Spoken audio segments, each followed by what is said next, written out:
Students, welcome to the sixth chapter of geography, properties of sea water. Okay, इस chapter में हम क्या पढ़ेंगे? Properties of sea water. So first of all, we will understood what are the major properties of sea water. Okay, so answer is temperature and salinity are the major properties of sea water. Okay, so let's begin the chapter. Which is the largest water storage of the world? Question पूछा है आपको chapter के starting में कि world में largest water storage कौन सा है. ठीक है, so answer is Jeddah water reservoir. Okay, spelling JEDDAH, Jeddah water reservoir. ये वर्ल्ड का सबसे जो है लार्जेस्ट वाटर स्टोरेज है. ओके, नेक्स्ट क्वेश्चन क्या पूछा है?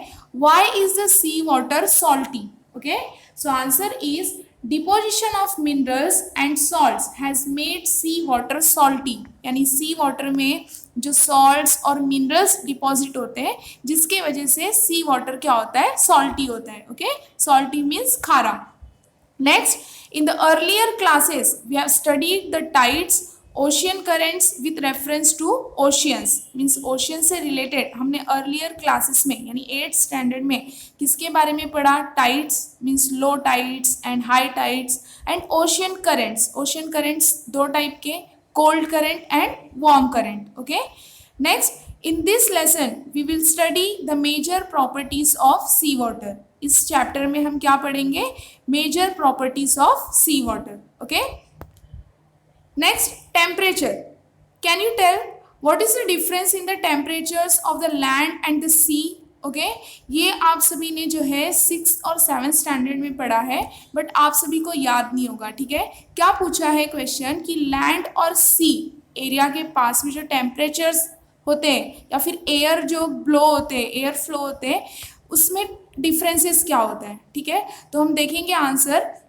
ये लैंड एरिया है. लैंड एरिया सपोज हम एक एग्जांपल कॉन्टिनेंट का एग्जांपल ले लेते हैं, वो पूरा लैंड एरिया रहता है. ठीक है, तो सन हीट जो होता है मीन्स सन रेस और या फिर सन हीट बोल सकते हैं, तो लैंड एरिया पे जब पड़ता है तो लैंड एरिया जो होता है वो क्विकली हॉट हो जाता है, मीन्स क्विकली हीट होता है. ठीक है, और जो सी यानी जो वाटर एरिया या फिर ओशियन, सी, रिवर हम एग्जाम्पल ले लेते हैं, वो उसको हीट होने में as compare to land, water area जो है या फिर सी एरिया जो है एज कंपेयर टू लैंड वो स्लोली हीट होता है. ठीक है, ये एक्टिविटी हम अपने घर में भी कर सकते हैं. ओके, घर में कैसे करेंगे? जैसे कि हम एक बाउल में वाटर ले लेते हैं. ठीक है, और वो बाउल को जो है हम अपने घर में ही रखते हैं. ठीक है, और ये एक्टिविटी जो है समर सीजन में जो है ज़्यादा मतलब हम ऑब्जर्व कर पाएंगे इस एक्टिविटी को.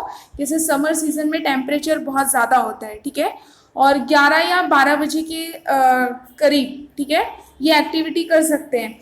हम ये ऑब्जर्व करेंगे कि जो वाटर है वो जो वाटर है वो उसको हीट होने में कम टाइम लगेगा. ठीक है, वो जल्दी हीट नहीं होगा. लेकिन जो हमारे घर का जो लैंड है, जो ज़मीन है, वो सन के हीट के वजह से क्या होगा? जल्दी हीट हो जाएगा. ठीक है, ये हम जो है एक्टिविटी अपने घर के अंदर भी कर सकते हैं या फिर घर के बाहर भी कर सकते हैं. ठीक है, तो क्या डिफरेंसेस आते हैं लैंड एरिया और सी एरिया के टेम्परेचर में? कि लैंड एरिया जो है सन के हीट के वजह से जल्दी हीट होता है और सी एरिया जो है सन के हीट के वजह से वो स्लोली हीट होता है. ठीक है, ऑब्जर्व करते हैं दोनों, लैंड एरिया भी सन हीट को ऑब्जर्व करता है और सी एरिया भी ऑब्जर्व करता है. लेकिन सी एरिया को हीट होने में टाइम लगता है, वो स्लोली हीट होता है, और जो लैंड एरिया है वो क्विकली हीट हो जाता है. ठीक है, तो अगर जैसे कि लैंड एरिया क्विकली हीट हो रहा है तो वहाँ का टेम्परेचर भी हाई होगा, और सी एरिया को हीट होने में टाइम लग रहा है तो वहाँ का टेम्परेचर थोड़ा सा मतलब कम ही रहेगा as compare to land area. Okay, next question क्या है? What would be the difference in the temperature of the sea water from equatorial region to the polar areas. अब क्वेश्चन क्या पूछा है कि इक्वेटोरियल रीजन के पास जो सी वाटर रहेगा उसके टेम्परेचर में और पोलर एरियाज के पास जो सी वाटर रहेगा उसके टेम्परेचर में क्या डिफरेंसेस हो सकता है. ठीक है, so answer is the temperature of the sea water near the equator is between 27 degree to 28 degree Celsius. Sea equator के पास जो सी वाटर है और वहाँ का टेम्परेचर कितना होगा? 27 डिग्री सेल्सियस से लेके 28 डिग्री सेल्सियस तक. Okay, as we go higher into the latitudes, the temperature goes down from 10 degree to 13 degree celsius. See, हमने क्या पढ़ा कि इक्वेटर के पास जो सी वाटर है वहाँ के टेम्परेचर 27 डिग्री सेल्सियस से लेके 28 डिग्री सेल्सियस तक हो सकता है. और लेकिन जैसे जैसे आप ऊपर जाओगे, means as you go higher, okay, तो टेम्परेचर क्या होगा, रेड्यूस हो जाएगा. ठीक है, रेड्यूस होके कितना होगा, 10 degree to 13 degree Celsius. Okay, and at the polar regions and latitude of 60 degree the temperature is at 0 degree Celsius. और जैसे ही आप इक्वेटर से पोलर रीजन पे पहुंचते हो, यानी लैटिट्यूड ऑफ 60 डिग्री पे, टेम्परेचर कितना डिग्री सेल्सियस हो जाएगा, 0 degree Celsius. Okay, and the temperature goes below the freezing point and surface water at 60 degree latitude is always frozen. Okay, temperature जो है कितना बिलो हो जाएगा, below the freezing point. Okay, और जो सरफेस वाटर है एट 60 डिग्री लैटिट्यूड, यानी 60 degree latitude पे सरफेस वाटर हमेशा क्या होता है, frozen.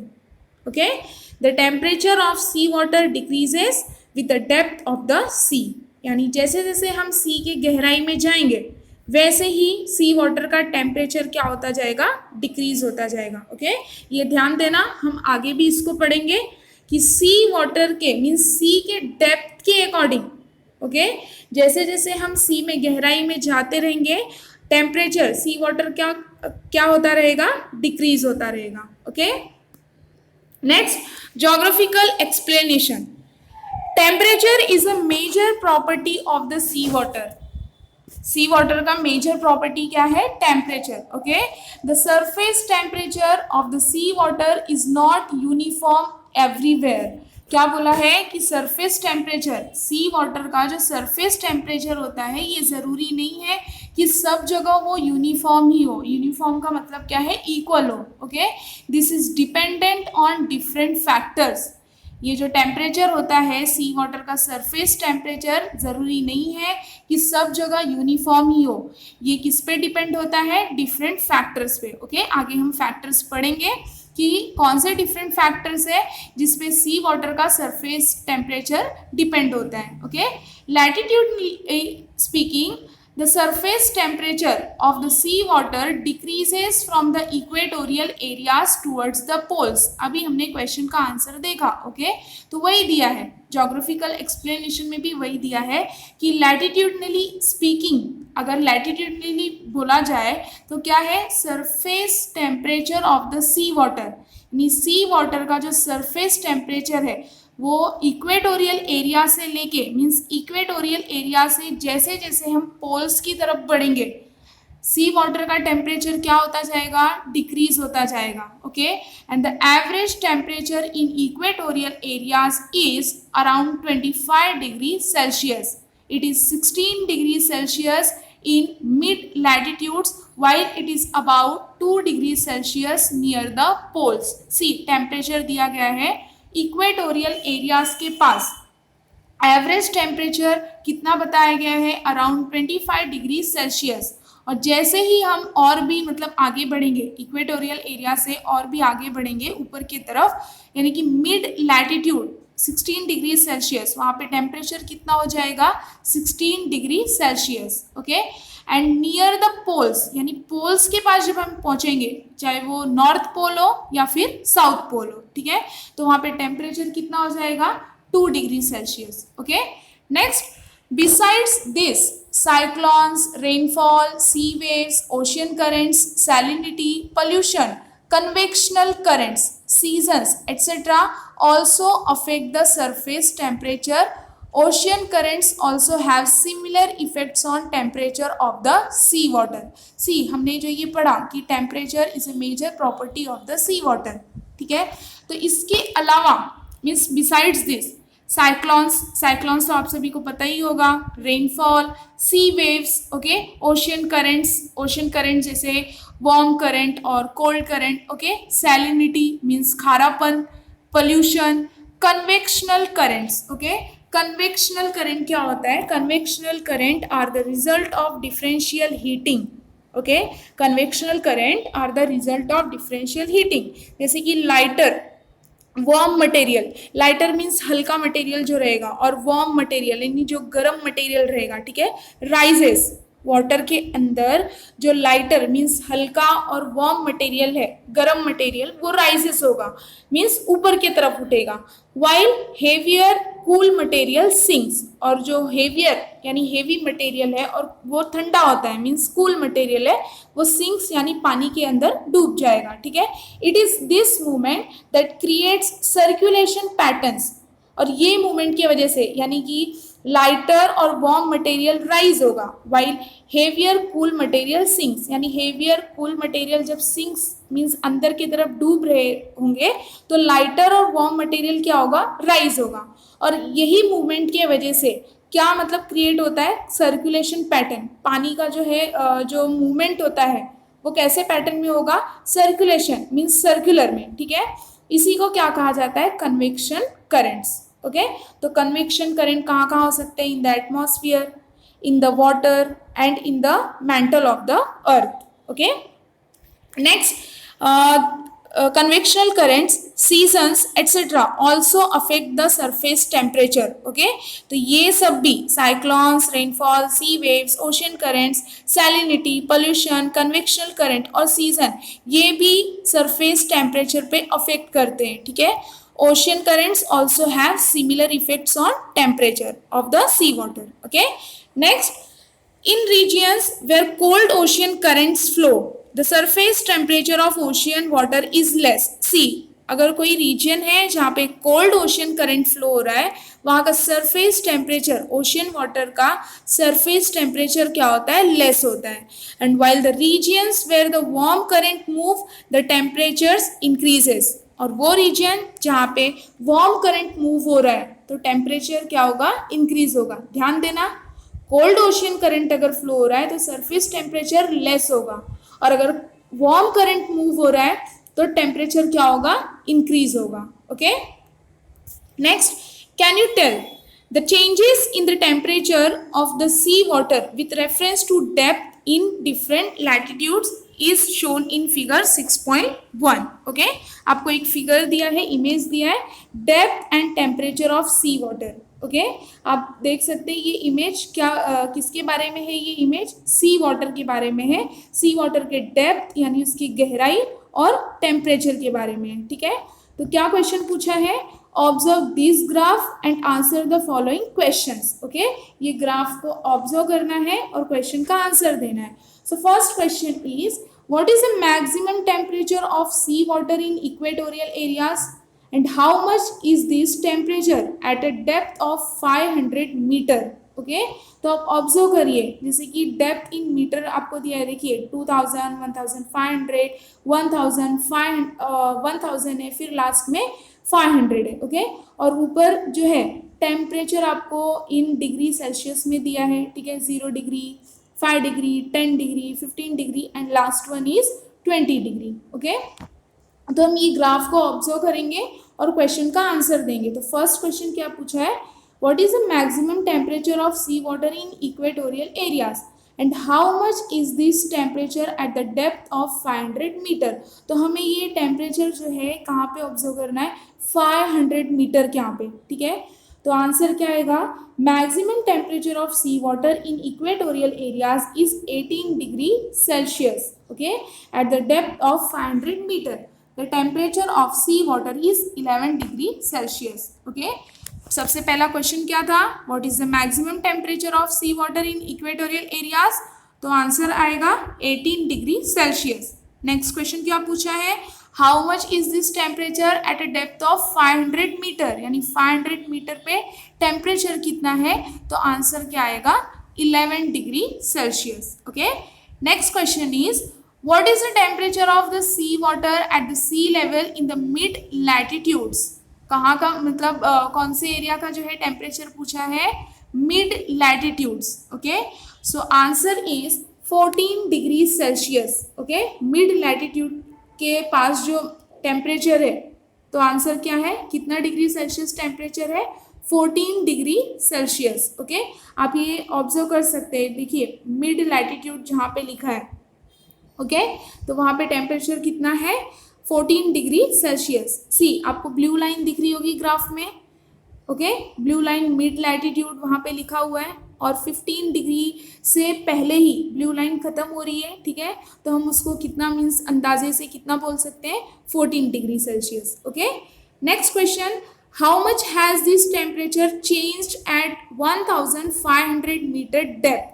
Okay, so answer is the temperature of sea water at the sea level at 1500 meter depth is 5 degrees centigrade. Okay, क्या आंसर है? The temperature of sea water at the sea level at 1500 meter depth is 5 degree centigrade. Okay, next question, what does the thermal graph for the high latitude say? And what is its temperature at 500, 1000 and 1500 meter depth? Okay, so answer is, from the graph of temperature of sea water, it is seen that the impact of depth on the temperature of sea water in the high latitude is nil. See, depth of the temperature high latitude पे आप देखिए, okay, high latitude जहाँ पे pink colour का एक straight line गया है वहाँ पे हाई लैटिट्यूड लिखा है, ठीक है, तो टेम्परेचर क्या बोला है, from the graph of temperature of sea water it is seen that the impact of depth on the temperature of sea water in the high latitude is nil. High latitude के पास temperature क्या है, एकदम नील है, ठीक है, it is 4 degree Celsius everywhere.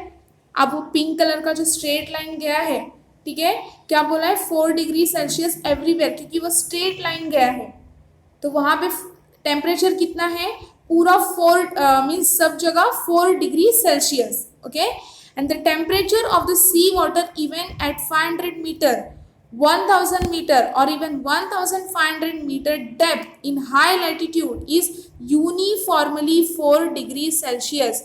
सी, जहाँ पे हाई लैटिट्यूड बताया है, जैसे जैसे हम गहराई में आएंगे मीन्स 1500, देखिए वो पिंक कलर की जो स्ट्रेट लाइन गई है उसी के अंडर में जो है हाई लैटिट्यूड है, और कितना पूछा है कि 500, 1000, 1500 मीटर डेप्थ पे टेम्परेचर कितना है, तो हम ग्राफ को ऑब्जर्व करके क्या बोल सकते हैं कि एवरीवेयर, यानी हाई लैटिट्यूड पे अगर 500 मीटर की गहराई देखे या फिर 1000 मीटर की गहराई देखे या फिर 1500 मीटर की गहराई देखे, तो सब जगह टेम्परेचर कितना डिग्री सेल्सियस है, 4 डिग्री सेल्सियस। वो भी क्या बोला है, uniformly, uniformly means equal.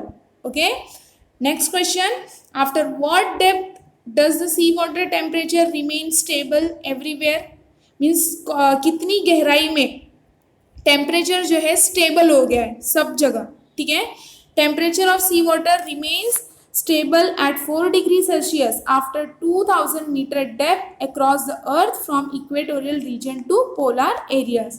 Okay, अभी हमने देखा क्या है कि जो टेम्परेचर है वो स्टेबल कौन से डिग्री सेल्सियस तक हुआ है, 4 degree Celsius after 2000 metre depth across the earth from equatorial region to polar areas. Okay, next, geographical explanation.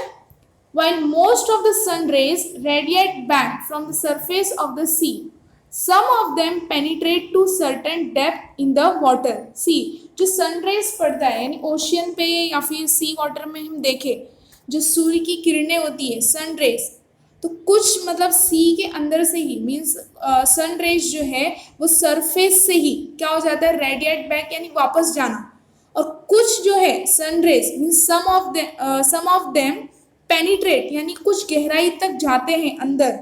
Sun rays जो है, while most of the sun rays यानी most of the sun rays, ज़्यादातर जो sun rays है वो surface area से ही means सी के अंदर जो है गहराई तक नहीं जाते, सरफेस एरिया से ही वापस चले जाते हैं, और कुछ जो है उसमें से मीन्स सनरेज कुछ जो है वो वाटर के सर्टेन डेप्थ यानी कुछ गहराई तक अंदर तक जाते हैं, ठीक है, and as a result the intensity of sun rays decreases with increasing depth. और यही रीजन है कि सनरेज की इंटेंसिटी जैसे जैसे हम सी के अंदर गहराई में जाते रहेंगे वैसे ही सन रेज की इंटेंसिटी क्या होती जाएगी, डिक्रीज होते जाएगी, और अगर सन रेज की इंटेंसिटी डिक्रीज हो रही है तो टेम्परेचर अपने आप क्या हो जाएगा, रेड्यूस। ओके क्योंकि पहले ही स्टार्टिंग में ही क्या बताया है ज्योग्राफिकल एक्सप्लेनेशन में कि ज़्यादातर सनरेज जो है पानी की गहराई तक नहीं पहुंचते, वो सरफेस से ही वापस जाते हैं, ठीक है।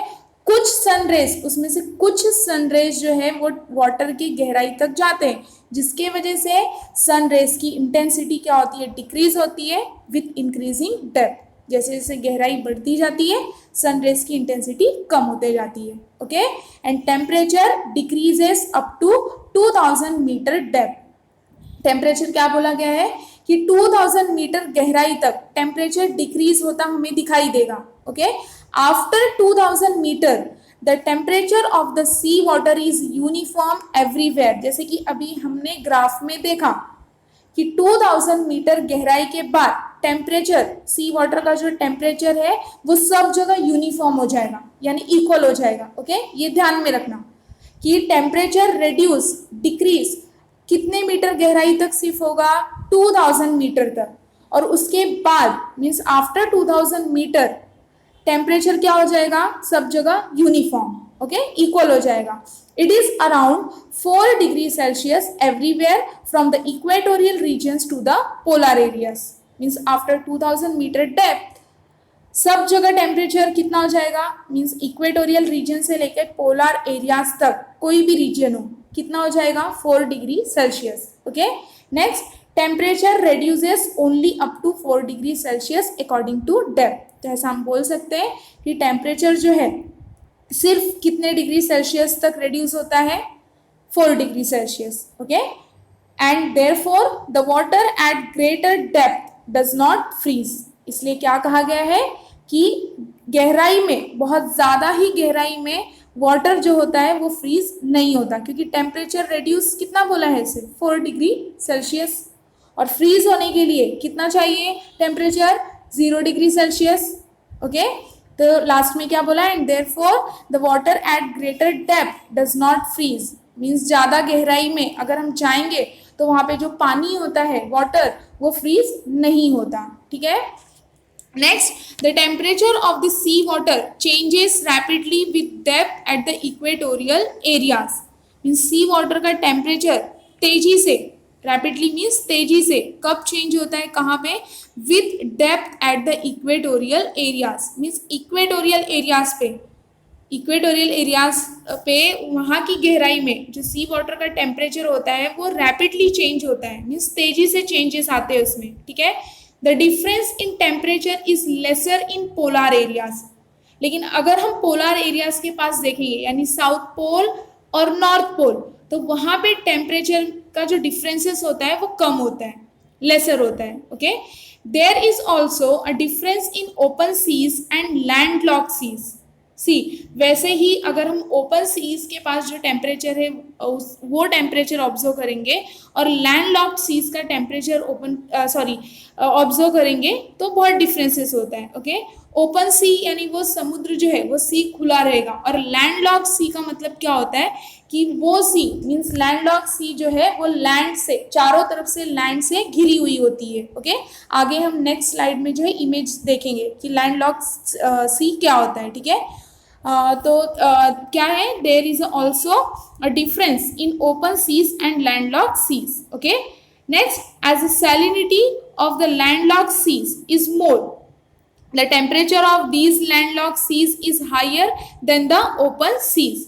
क्या डिफरेंसेस है टेम्परेचर में कि क्या है, लैंडलॉक्ड सी की जो सैलिनिटी होती है, मीन्स लैंडलॉक्ड सी में जो खारापन होता है वो ज़्यादा होता है, okay, and the temperature of these landlocked seas is higher than the open seas. See, ये भी differences बताया कि अगर open seas से compare किया जाए landlocked seas को, तो वहाँ पे जो है उसका temperature भी बहुत ज़्यादा होता है और landlocked sea की salinity भी ज़्यादा होती है, okay.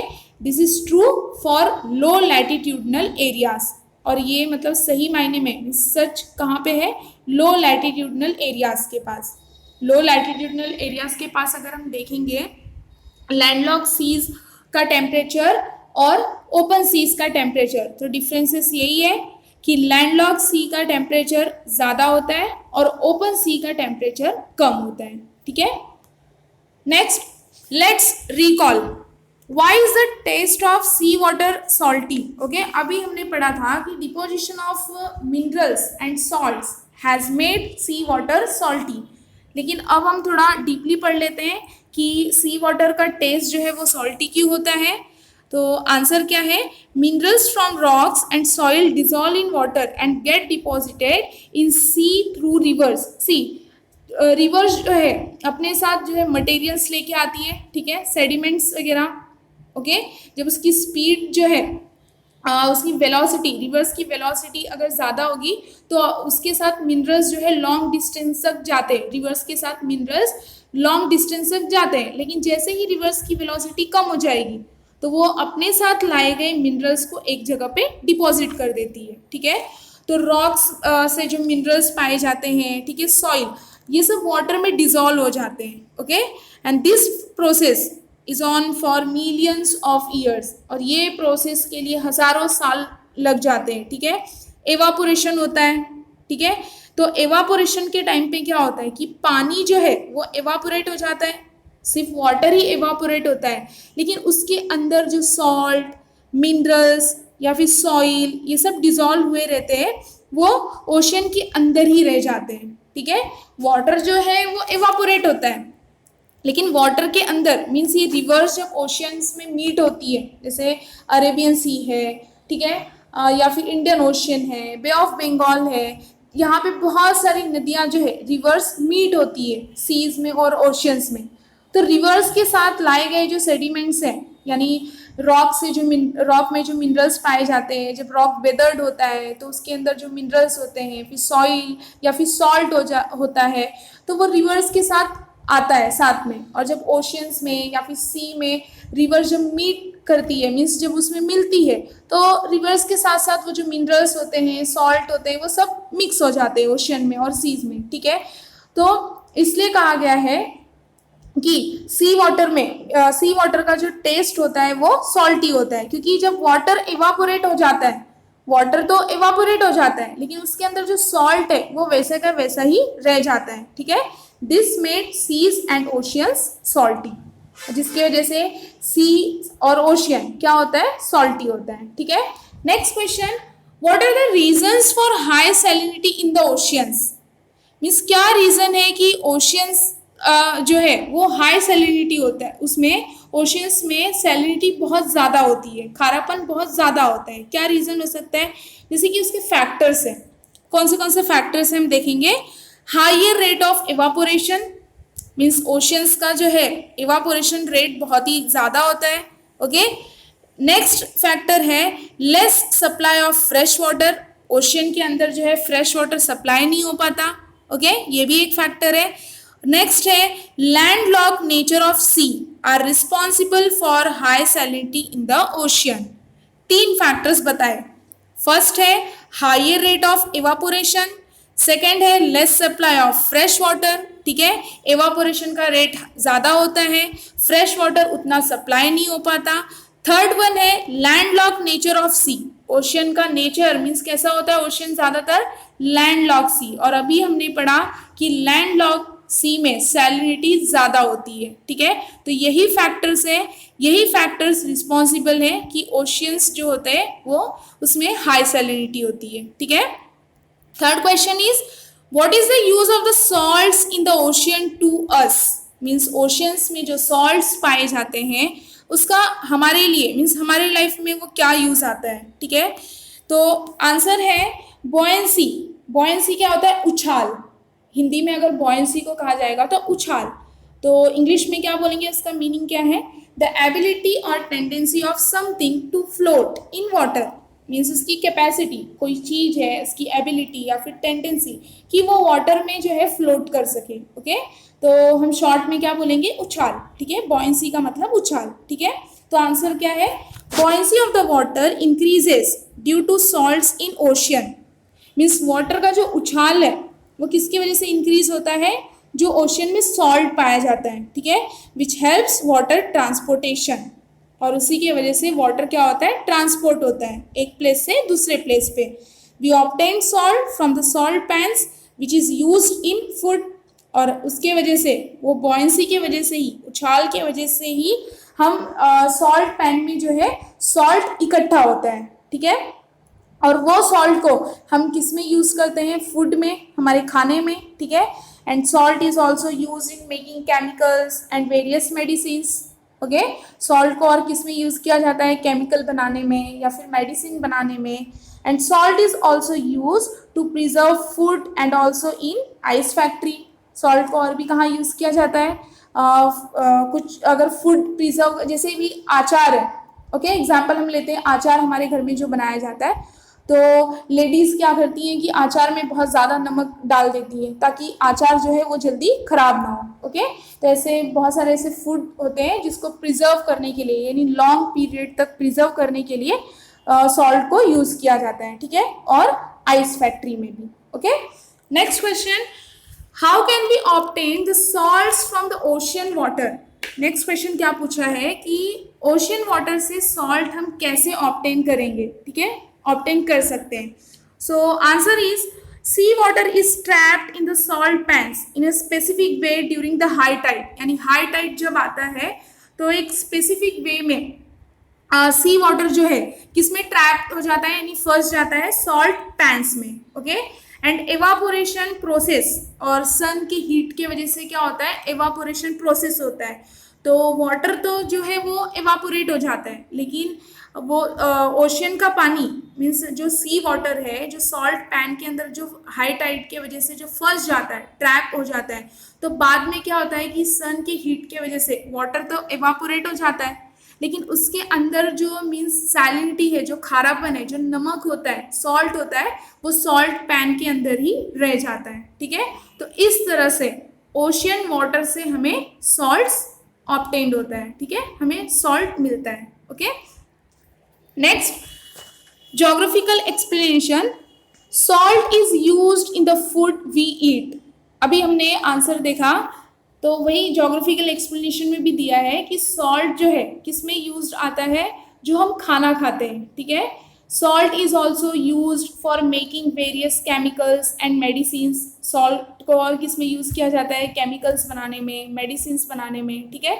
Salt is also used to preserve things for longer periods. अगर मतलब किसी चीज को अगर काफी लंबे समय तक मतलब प्रिजर्व करके रखना है तो उसके लिए सॉल्ट यूज होता है, ठीक है। Next, salt is also used in ice factories. Ice factories में भी सॉल्ट को यूज किया जाता है, ठीक है। हमने ये प्रीवियस चैप्टर में प्रेसिपिटेशन में पढ़ा, रेनफॉल का एक्सपेरिमेंट करते वक्त, ठीक है, लीड के ऊपर थोड़ा सा सॉल्ट, आइस, ये सब रखा था, ठीक है। Why did you use the salt in activity from lesson 5। हमने ये जो है 5th चैप्टर में प्रेसिपिटेशन में पढ़ा था कि सॉल्ट का यूज क्यों किया गया था वो एक्टिविटी में, ठीक है, एक्सपेरिमेंट ऑफ रेनफॉल वो एक्टिविटी में। Okay, next, we obtain salt from the salt pans. अभी हमने पढ़ा कि सॉल्ट पैन से जो है सॉल्ट हम कैसे ऑब्टेन कर सकते हैं, कैसे कर सकते हैं कि हाई टाइड के वजह से जो है सी वाटर सॉल्ट पैन में ट्रैप्ड हो जाता है, फंस जाता है, उसके बाद में सन की हीट की वजह से वाटर एवापोरेट होता है, लेकिन सॉल्ट जो है उसी में रह जाता है। तो इस तरह से मीन्स इस प्रोसेस से हमें सॉल्ट मिलता है। Okay, next, the buoyancy of the sea water increases because of salinity. Sea water का बॉयंसी मीन्स उसकी जो छाल है वो किसकी वजह से इंक्रीज होती है, बिकॉज ऑफ सैलिनिटी, यानी उसके खारेपन की वजह से। Okay, this is useful for water transport, और ये बहुत ही यूजफुल होता है किसके लिए, वाटर ट्रांसपोर्ट के लिए। Okay, next, but if the salinity is more than bearable limits the life in the water gets destroyed. लेकिन अगर खारापन सहन से भी बाहर हो गया, बेरेबल लिमिट्स यानी इतनी सैलिनिटी हो गई कि वो सहने लायक नहीं है, तो वैसे सी में कोई भी लाइफ जो है सरवाइव नहीं कर सकता। ओके, आगे हम नेक्स्ट पार्ट में पढ़ेंगे डेड सी के बारे में। नेक्स्ट पार्ट में हम किसके बारे में पढ़ेंगे, डेड सी के बारे में, और ये भी देखेंगे कि उसकी सैलिनिटी कितना है।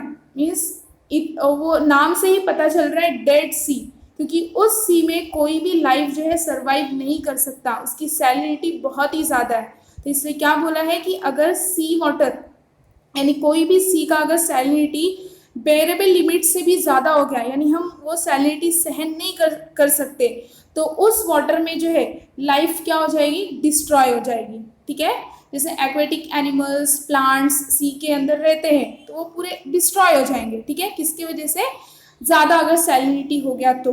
ठीक है, नेक्स्ट ट्राई दिस, ये एक्टिविटी आपको दी है, आप घर में जो है ये एक्टिविटी कर सकते हो। ओके, क्या बोला है, take 1.5 litres of water in a big container, put 100 gram salt in it and stir.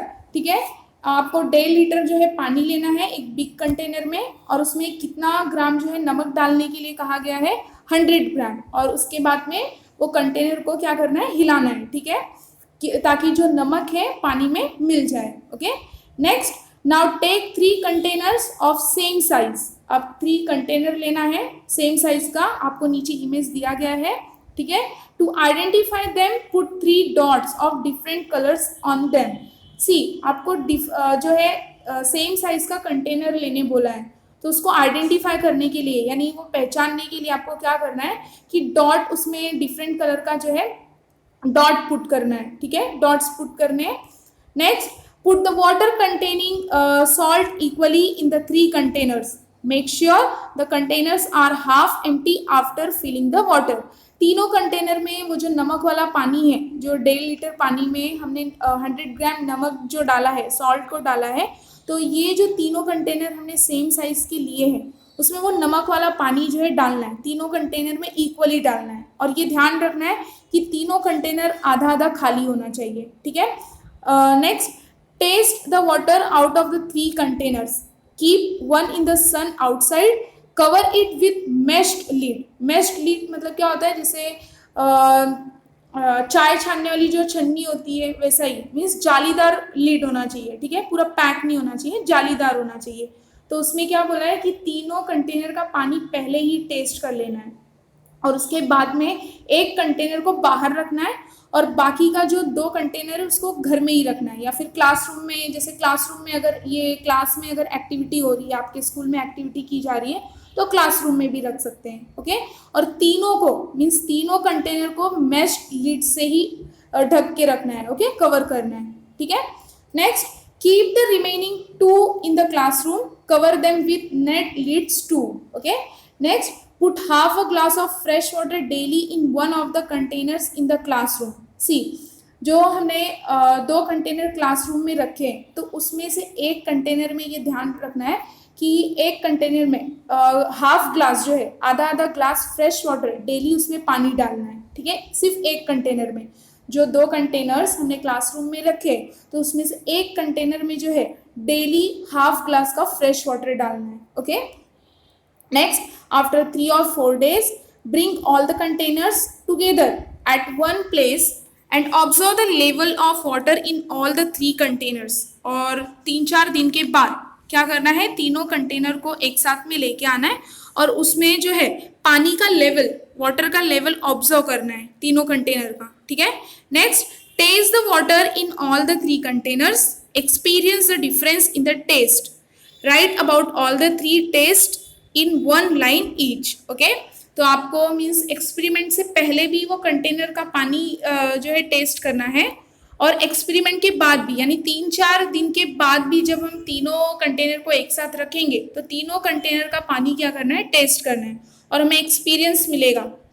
ये एक्टिविटी करने के बाद जो है ऑब्जर्व करेंगे, हमें एक्सपीरियंस मिलेगा कि पानी का जो टेस्ट है वो कैसा हुआ है, मीन्स क्या डिफरेंसेस है। ठीक है, नेक्स्ट क्वेश्चन दिया गया है, आंसर द फॉलोइंग क्वेश्चंस। क्या क्वेश्चन है, in which container has the water increased और डिक्रीज्ड। हमें ये ऑब्जर्व करना है कि कौन से कंटेनर में पानी जो है वो इंक्रीज हुआ है और कौन से कंटेनर में डिक्रीज हुआ है। ठीक है, हम बाद में इसका आंसर देखेंगे।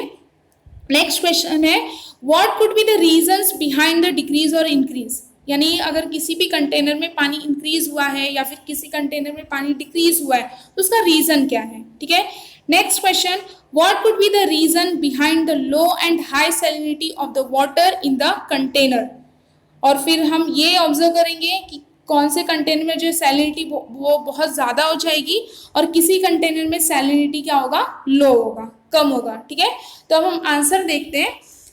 water in container A is less than what it was by 5 days before. It is because of evaporation since this container was kept under the sun outside the room.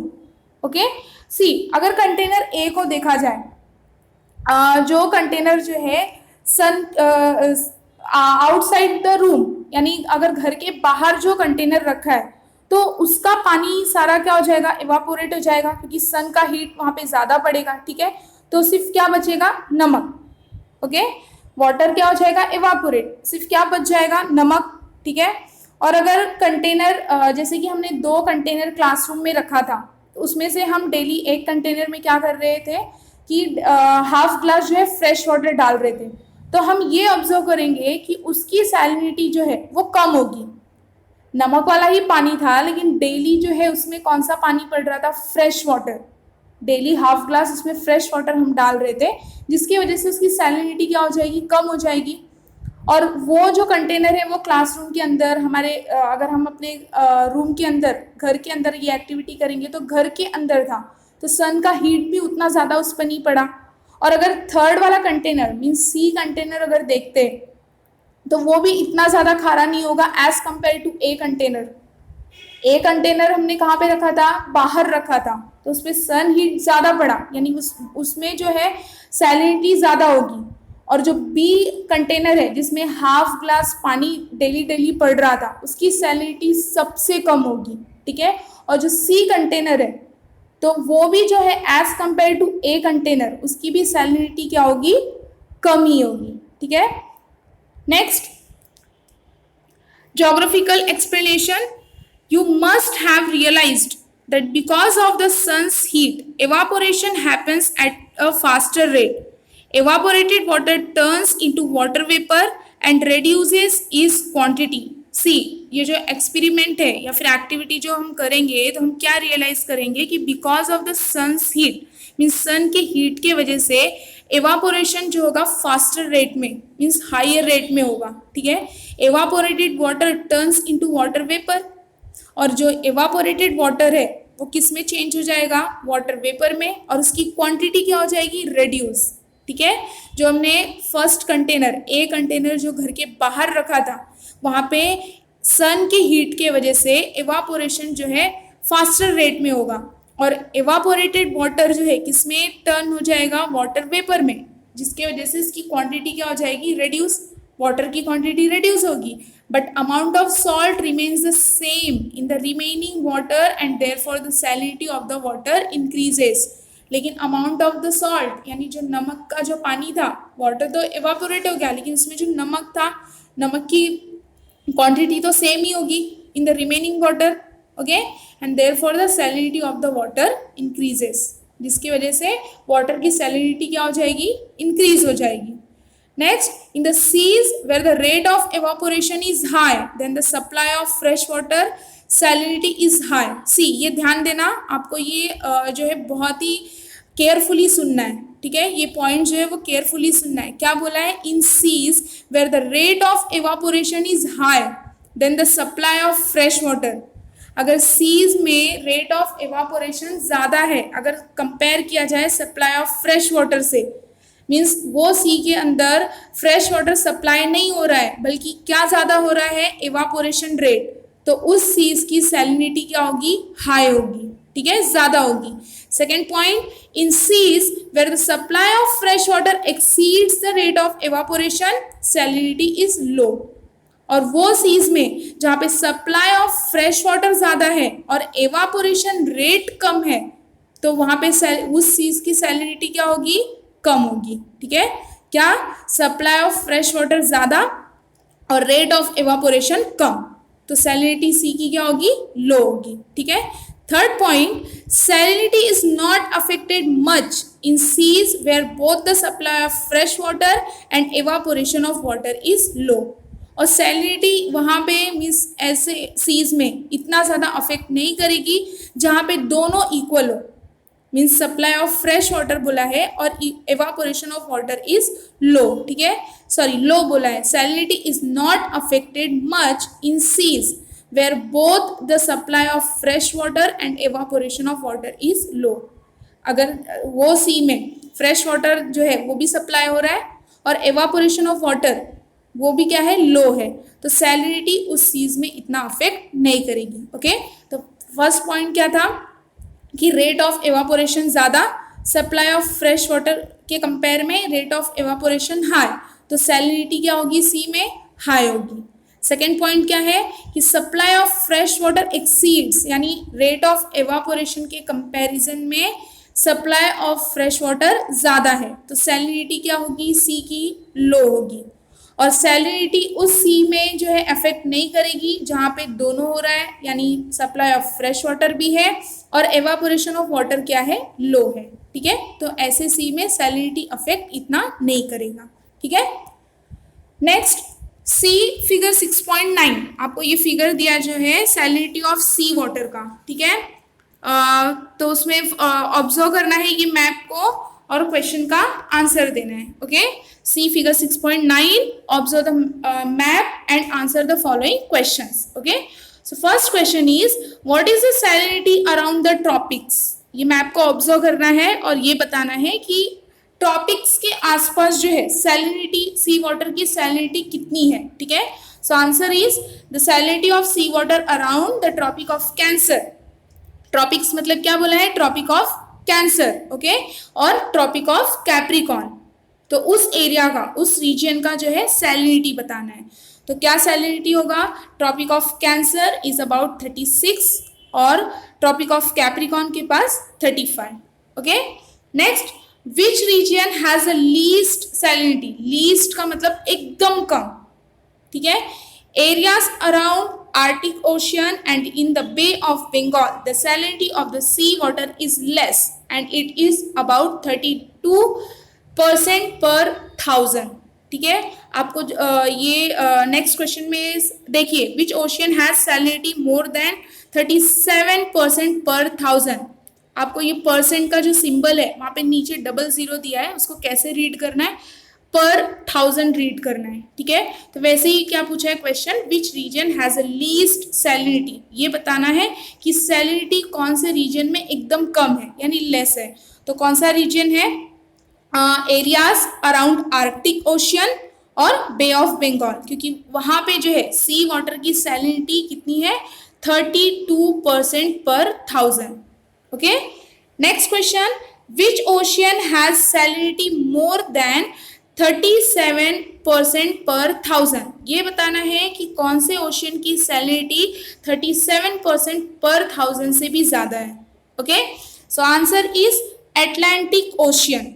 Answer क्या है, Atlantic Ocean has salinity more than 37% पर 1000। Okay, last question is what are the reasons of differences in salinity on a global level, discuss in the class. क्या question पूछा है कि global level पे salinity में differences क्यों है, उसका रीज़न क्या है। ठीक है, तो उसमें फैक्टर्स हैं, क्या क्या फैक्टर्स इसमें अफेक्ट करेंगे, जैसे कि difference in temperature with latitudes.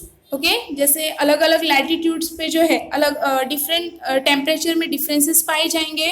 ठीक है, different rate of evaporation, means evaporation कहीं पे हायर रेट में हो रहा है, कहीं पे लोअर रेट में हो रहा है। Okay, the supply of fresh water by reverse, ये भी एक फैक्टर है कि रिवर्स जो है वो फ्रेश वाटर, रिवर्स का जो पानी होता है वो फ्रेश वाटर होता है। ठीक है, खारा नहीं होता। जब वो ओशियन में, सीज में मीट करती है तो बराबर अगर ओशियन और सीज में अगर supply of fresh water supply हो रहा है तो उसकी सैलिनिटी कम होती जाएगी। लेकिन अगर फ्रेश वाटर का सप्लाई जो है वो अगर कम हो रहा है, लैक है, मीन्स कमी है उसकी, तो क्या होगा कि सैलिनिटी ज़्यादा हो जाएगी। ठीक है, तो ये भी एक फैक्टर्स है, supply of fresh water by rivers and open और लैंडलॉक्ड नेचर ऑफ द सी। ये 4 फैक्टर्स हैं जो कि मीन्स ये फैक्टर्स अफेक्ट डालते हैं किस पे, differences in salinity on a global level. कौन से factors, difference in temperature with latitude, different rate of evaporation, the supply of fresh water by rivers and open और landlocked nature of the sea. Okay, यही reasons है जो global level पे salinity में differences पाए जाते हैं। Okay, so Hope you understood this part. Thank you for watching this video.